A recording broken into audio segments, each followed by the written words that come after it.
भारत के वजीर दाखिला राजनाथ सिंह की जानब से इंतहाई इश्ताल अंगेज बयान दिया गया है। उनकी जानब से कहा गया है कि सिंध जो आज पाकिस्तान का हिस्सा है, हो सकता है कि सरहदें चेंज हो जाएं और सिंध कल को भारत का हिस्सा बन जाए।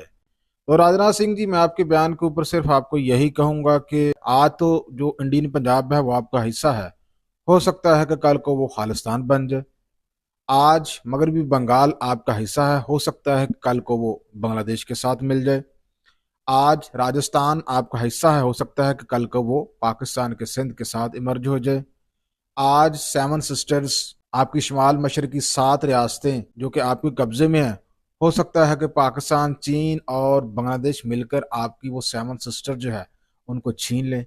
तो हो बहुत कुछ सकता है। हो सकता है कि तुम लोग अपनी कौम को बेवकूफ़ बना रहे हो पाकिस्तान का चूरन बेच के, और ख्वाब देखना भी मुफ्त है, लेकिन बैनुल अक़वामी सरहदें तकरीरों से नहीं बदलती, अमली मैदान में कुछ दिखाना पड़ता है।